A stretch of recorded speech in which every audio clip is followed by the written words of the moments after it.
and welcome to the JDH Racing YouTube channel. If you haven't seen us before, please go back, have a look at our videos. We've got a few little clips of obviously progress on the various cars. If you like what you see, hit the like button, subscribe, and obviously drop us a comment, okay?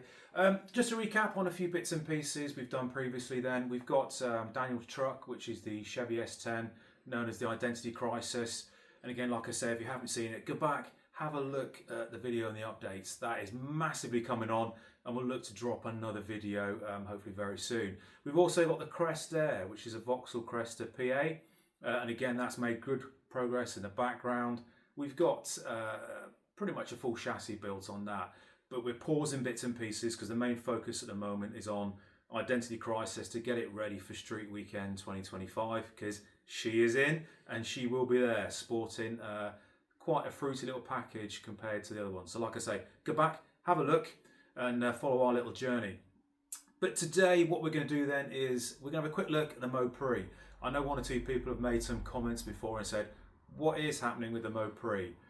Let me tell you, work has not stopped. It's just been pretty busy and pretty full on with the rest of the other projects. So we're going to have a quick walk around, show you some updates, what we've been doing in the background. What I will say is have a look at our socials. Go onto Facebook and Instagram, hit us up and have a look, because we're doing quite regular updates on all the little bits and pieces. Right then, so where do we start? Let's start at the back end of the Mode Pre. We've got the obligatory parachute. Hopefully we're going to need that and be going quick enough. If you've looked back through our previous journey, you'll see that this is a full SFI chassis. It is currently tagged, but I will say yet to run. So we see how that pans out. But if you just come and have a look at the back end, then we've got a fiberglass tailgate is what we're running. And internally then you can see the full SFI chassis. And at the back end we've got the ice tank that's already in there and all the plumbing moving forwards. We spent a lot of time basically going through, as you'll see, front to back, making sure that any previous little gaps, things we weren't happy with, they're amended as we go forwards. And down here we've got the fuel tank which sits underneath the rear floor, and there's going to be a little access patch in there. So that keeps everything contained away from the driver and also meets obviously the racing rules. At the back end then we're running a Magnafuel 750 fuel pump, which is good for a couple of thousand brake horsepower forced induction. That's all up underneath, and we're running then with the obligatory sort of AN12 filter, sort of pre and post the pump to keep everything clean and tidy. So coming back then, as I mentioned, we spent a lot of time going through the chassis front to back, just making sure things are sealed up, like the rear arches, and the idea is just to try and protect the driver as much as possible, so in the event of an accident, dare I say, there's no contaminants can obviously make their way through as best as possible. Rear end then is a Ford 9-inch, which is running with 411 gears. It's got a locker in there, 35 spline shafts. We're running with strange rear shocks. I'll explain why in a minute, because if you look back at our previous videos, you'll see that we had alternative shocks on there. And then we're running Mickey Thompson rear tyres. Now the reason for this is because eventually we are going to be running in Street Eliminator. So they're the obligatory sort of tyres that the guys run, the 295s. And if you've been watching a lot of drag racing recently, the guys are setting some seriously fast times on the radials, and it's good enough for them, and it's good enough for this girl. Don't know about the bodywork at the moment. Some of this is a little bit rough. Over the top, we've got a fiberglass X-Pack. Gives it a little bit more of a distinctive shape to the Capri. It's sat up there at the moment. It's maybe not to everybody's taste, but I like them, and that's all that counts. Colour, TBC. However, what I will say is I've got some colours in my head, but we'll see how that pans out. If we move forwards then, so I do have a pair of fiberglass doors that Tony Higgs has made for me. He's also making the extended bonnet, and we'll talk about that in a minute. They're not fitted, and the reason for that is because we've done a lot of cutting and shutting. Just wanted to make sure in its first guise that all the panels line up, all the lines are flush. And that'll become more evident when we move to the front, because that's going to be quite tricky. So in the first instance, full doors. Look at that, 1983 Original Capri interior, beautiful. Still running the mechanical mechanism, so we've got wind up down windows, so that'd be quite nice in the summer. And as a point to note, we do have a sunroof, which also I can open. We've built the cage internally so that that can still go. If you have a quick peek inside then. So what changes have we made? Running Kirky 55 Pro Street seats with the MCF harnesses.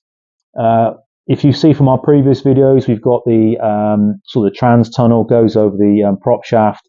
It's a full 360 degrees, I suppose, restraint system, for want of a better word. Pretty heavy duty, but if anything goes wrong, that's going to stop it from you having a bad day. We've mounted the handbrake, so that's up there. We've changed the shifter out to a Speedmaster one. We're still running original Ford Capri steering column, and we've got an OBP brake pedal assembly down there and accelerator. Transmission then, Powerglide, should be good for about 1800 brake horsepower. It's got a trans brake, and it's also got the torque converter dump, which will enable us to sit on the line and build a little bit more boost without it letting go. As I say, we've been spending a lot of time going forwards, just finishing the little bits and pieces. And one of those is the dash. So that's all in now, painted up, fully welded and painted up. And it just sort of completes the interior, makes it a little bit more solid. Right then. So some people are probably asking, why is it called the Mopri? Well, when we first started this, we had a Mopar engine up front. It was a 496 fully forged engine that I built. That's not in this anymore. That's now sat in the Identity Crisis with 2 twin turbos. So go and have a look at that. That's going to be really cheeky when it goes out for Street Weekend. Did I mention it's in Street Weekend? Yes, it is. Okay, so look out for us. And again, like I say, go back, look at all the other content we've done. Get yourself onto Instagram, onto Facebook, and have a look at our social media posts. So, a little bit of a journey up front with the engine. So we started off with a Mopar, hence I called it the Mopri. And then we decided, let's go with Chevy LS. It's lighter, quite compact unit, save a bit of weight on the old girl because it is an all-steel shell with the exception of what is the tailgate or the boot lid and the bonnet. The rest of it is all steel. So we started to go down that route, and then we decided, you know what, Chevy small block 400, shove a load of boost through it, an iron block, all's good. So then everything got ripped out, that went in. However, opportunity came up.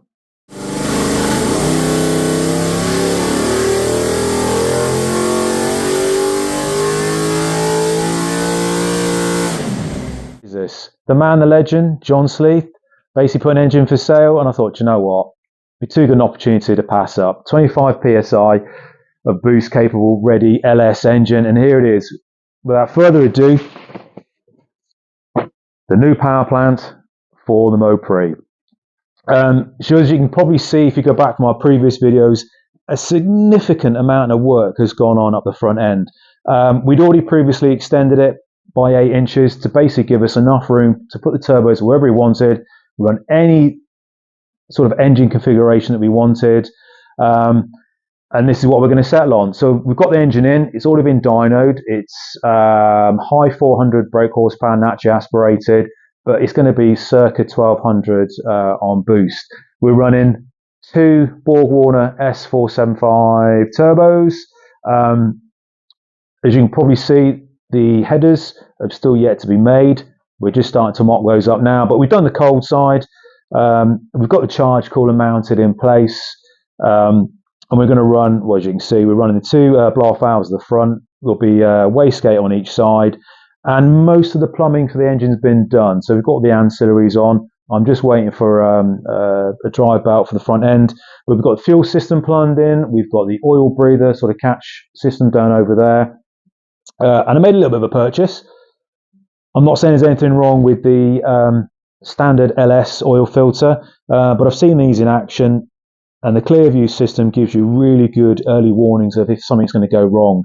So I thought, you know what, spent a lot of money on the engine in the car. Why would I not want to protect my investment? So if you just pan back to the front, you'll be able to see then, we've got a bar running sort of right to left, left to right, however you want to look at it. Basically, this is a whole completely removable unit. There's a few cable ties stopping me from doing that at the moment, but basically it's bolted in and you can lift the whole unit out, and it takes out my radiator, my cooling fans, and also the charge cooler radiator at the front, and that just gives us more access to the front end. We're also running, and it's already plumbed in, so we've got our transmission oil cooler, which is on the driver's side, and then on the passenger side, we've got the engine oil cooler as well.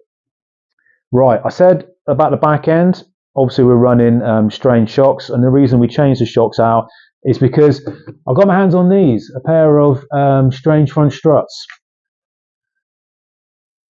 Slightly better than the previous leader units that we were going to try and use. These will be a lot more, I think, user-friendly, and the reason I wanted the rear shocks to match the front is just so the setup is more tunable front to back.